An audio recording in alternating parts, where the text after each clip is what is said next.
Pegang buat limang kan. Nalis, cah nalis kata. Tangan bebas, tangan selatan, sudah dilakukan berbahaya. Nalis, aku melakukan antisipasi kembali lagi. Begitu kebilang tampilan penjaga gawang Simpang Mampang sore hari ini. Lempar ke dalam sudah dilakukan kembali lagi. Tangan selatan kali ini. Naik. Siap. Tulpikar. Tulpikar kali ini kita lihat kita saksikan bersama dengan rekan di mana kali ini kembali lagi bersama dengan lagi tembok. Tulpikar. Kita lihat sebuah kerjasama antara Muhammad Helmi dan Tulpikar. Namun sangat disayangkan. Kita lihat kali ini kembali lagi oleh coba dikuasai oleh tim Pesangon Selatan. Jauh saja umpan ke depan.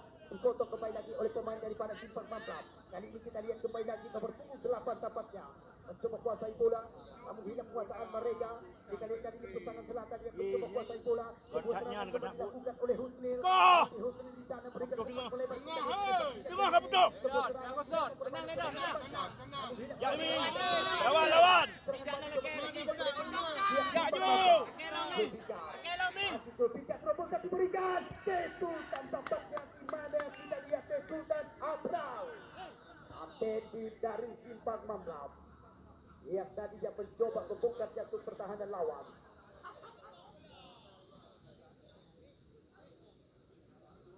Ini buang bola ada betul. Kita lihat kita saksikan kan ini. Oleh kembali lagi cuma dikuasai oleh tim daripada Buang. Simpang Mampang FC. Sebuah lemparan sudah dilakukan. Dicuri saja tadi oleh pemain Pesangon Selatan. Dan akhirnya tanpa terasa. Dan mengambil pertandingan. Bawah benar kan gaduh-gaduh aja. Nanti dulu berapa kakalan dulu. Kalau kejadian ini nanti kakalan dulu. Jadi dah menghadap berapa. Ya. Yang pertama Raja salah besar. Gelandang bukan penyerang, gelandang serang bukan gelandang bertahan. Main bola di kalau gampang. Kita perleda karang. Bisa main santai. Duk. Indah bola. Lagi amatnya susah baik kili dia mas strong tu nyuap kita pun bola dari kakaknya terus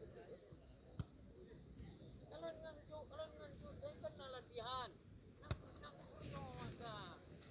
kalau seminggu benar main bola jok besar kenapa ada metro di 8 bola kah Iwan dapat ketiba bola lari tenaga